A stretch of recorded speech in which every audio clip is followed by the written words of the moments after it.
नमस्कार सखियों, क्या आपने कभी सोचा है कि मंदिर में नारियल फोड़ने से हमें क्यों रोका जाता है? क्या यह सिर्फ एक रूढ़िवादी परंपरा है या इसके पीछे कोई गहरा वैज्ञानिक और आध्यात्मिक कारण छुपा है? आज मैं आपको हमारे प्राचीन ग्रंथों से लेकर वैज्ञानिक तथ्यों तक सब कुछ बताने वाली हूँ। तो इस वीडियो को अंत तक जरूर देखिए, क्योंकि जो बात मैं अंत में बताऊंगी वह आपकी सोच पूरी तरह बदल देगी। तो सखियों, आज का विषय बहुत रोचक और महत्वपूर्ण है। हम बात करने वाले हैं उस परंपरा की जिसे बहुत सी महिलाएं सिर्फ एक प्रतिबंध समझती हैं। लेकिन क्या आप जानती हैं कि हमारे प्राचीन ऋषि मुनियों ने जो भी नियम बनाए थे उनके पीछे गहरा विज्ञान और आध्यात्मिक ज्ञान छुपा है? आइए इस रहस्य को मिलकर सुलझाते हैं। ग्रंथों में क्या लिखा है? सखियों, सबसे पहले हम समझते हैं कि हमारे पवित्र ग्रंथों में इस विषय पर क्या कहा गया है। स्कंद पुराण में उल्लेख। स्कंद पुराण के अनुसार नारियल को भगवान शिव का प्रतीक माना जाता है। नारियल की 3 आंखें भगवान शिव की त्रिनेत्र को दर्शाती हैं। जब हम नारियल फोड़ते हैं तो यह एक प्रकार से अहंकार को तोड़ने का प्रतीक होता है। पुराणों में कहा गया है, नारिकेलम महादेवस्य प्रतीकम भवति, अर्थात नारियल महादेव का प्रतीक है। मत्स्य पुराण का संदर्भ।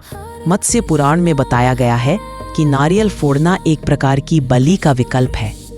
प्राचीन काल में पूजा के समय पशु बलि दी जाती थी, लेकिन बाद में इसे नारियल से प्रतिस्थापित कर दिया गया। नारियल का कठोर बाहरी आवरण हमारे शरीर को दर्शाता है और भीतर का जल हमारी आत्मा को। शिव पुराण में महिलाओं के संदर्भ। अब आती है मुख्य बात। शिव पुराण और कुछ तांत्रिक ग्रंथों में स्पष्ट रूप से कहा गया है कि महिलाओं को रजस्वला अवस्था के दौरान कुछ विशेष धार्मिक क्रियाएं नहीं करनी चाहिए। इसके पीछे का कारण शुद्धता और पवित्रता का विचार है। लेकिन सखियों, यहाँ एक महत्वपूर्ण बात समझनी होगी। यह प्रतिबंध सभी महिलाओं पर हमेशा के लिए नहीं है, बल्कि विशेष परिस्थितियों में है। आध्यात्मिक कारण। अब बात करते हैं आध्यात्मिक दृष्टिकोण की। ऊर्जा का विज्ञान। सखियों, हमारे शास्त्रों के अनुसार महिलाओं में प्राकृतिक रूप से अधिक सृजन शक्ति होती है। यही कारण है कि महिला को शक्ति का स्वरूप माना गया है। देवी दुर्गा, लक्ष्मी, सरस्वती सभी शक्ति की प्रतीक है। अब जब एक महिला नारियल फोड़ती है तो उसकी अपनी दिव्य शक्ति और नारियल में निहित शिव तत्व के बीच एक विशेष ऊर्जा प्रवाह होता है। प्राचीन मान्यता के अनुसार यह ऊर्जा कभी कभी असंतुलन उत्पन्न कर सकती है। चक्र और कुंडलिनी। तांत्रिक विज्ञान में बताया गया है कि महिलाओं की कुंडलिनी शक्ति स्वाभाविक रूप से अधिक जागृत होती है। नारियल फोड़ने की क्रिया में जो ऊर्जा निकलती है वो सीधे मूलाधार चक्र को प्रभावित करती है। शक्ति और शिव का संतुलन। हमारे शास्त्रों में कहा गया है कि शिव और शक्ति दोनों मिलकर ही सृष्टि का संचालन करते हैं। महिला स्वयं शक्ति स्वरूपा है, इसलिए उसे शिव प्रतीक को तोड़ने की आवश्यकता नहीं है। यह एक गहरा दार्शनिक संदेश है। देवी भागवत पुराण में कहा गया है, शक्ति शिवमया प्रोक्ता, शिव शक्तिमया स्मृता, अर्थात शक्ति शिवमयी है और शिव शक्तिमय है। वैज्ञानिक दृष्टिकोण। अब आते हैं विज्ञान की ओर, क्योंकि सखियों, हमारे प्राचीन ग्रंथों में विज्ञान और अध्यात्म दोनों का समन्वय है। शारीरिक संरचना का अंतर। चिकित्सा विज्ञान के अनुसार नारियल फोड़ने में काफी शारीरिक बल की आवश्यकता होती है। यदि गलत तरीके से फोड़ा जाए तो हाथों की हड्डियों, कलाई या कंधे में चोट लग सकती है। हमारे पूर्वजों ने इस शारीरिक विशेषता को समझते हुए यह परंपरा बनाई होगी। हार्मोनल परिवर्तन। महिलाओं के शरीर में हार्मोनल परिवर्तन नियमित रूप से होते रहते हैं। रजस्वला के दौरान शरीर में विशेष हार्मोनल बदलाव होते हैं जो शारीरिक शक्ति को प्रभावित करते हैं। इस समय शरीर पहले से ही तनाव में होता है, इसलिए अतिरिक्त शारीरिक श्रम से बचना उचित माना गया। मानसिक और भावनात्मक पहलू। आधुनिक मनोविज्ञान कहता है कि महिलाएं स्वाभाविक रूप से अधिक संवेदनशील और भावुक होती हैं। यह उनकी कमजोरी नहीं, बल्कि विशेषता है। नारियल फोड़ना एक प्रकार की हिंसात्मक क्रिया का प्रतीक है, जो महिला की कोमल प्रकृति के विपरीत हो सकता है। ध्वनि और कंपन। जब नारियल फूटता है तो एक विशेष प्रकार की ध्वनि और कंपन उत्पन्न होता है। यह कंपन सीधे मस्तिष्क और हृदय को प्रभावित करता है। गर्भवती महिलाओं के लिए यह विशेष रूप से हानिकारक हो सकता है। सामाजिक परिप्रेक्ष्य। अब बात करते हैं समाज के नजरिए की। परंपरा और रूढ़िवादिता। सखियों, सच यह है कि समय के साथ कई परंपराएं रूढ़िवादिता में बदल गई हैं। जो नियम महिलाओं की सुरक्षा और कल्याण के लिए बनाए गए थे, उन्हें बाद में प्रतिबंध के रूप में देखा जाने लगा। पहले के समय में जब चिकित्सा सुविधाएं सीमित थीं, महिलाओं को रजस्वला के दौरान पूर्ण आराम दिया जाता था। उन्हें घर के काम से भी मुक्त रखा जाता था। यह उनकी देखभाल थी, न कि भेदभाव।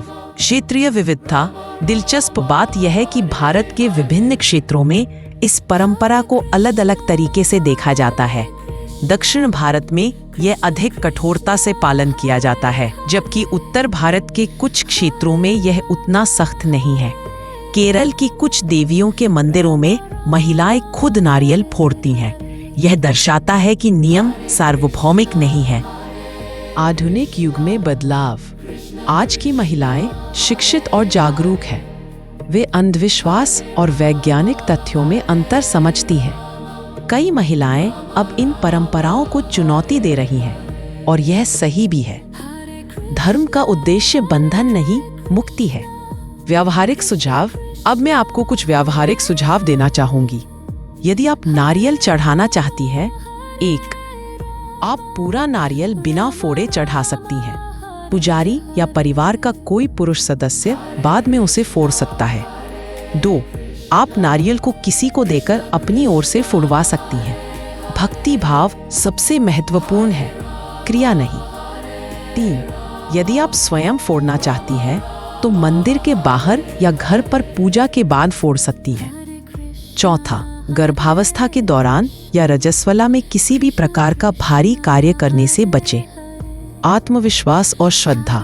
सखियों, याद रखें कि भगवान आपके भाव को देखते हैं, क्रिया को नहीं। यदि आपकी श्रद्धा सच्ची है तो आप किसी भी रूप में अपनी भक्ति व्यक्त कर सकती है। गलतफहमियां और सत्य। गलतफहमी पहली, महिलाएं अशुद्ध होती हैं। यह पूरी तरह गलत है। कोई भी मनुष्य जन्म से अशुद्ध नहीं होता।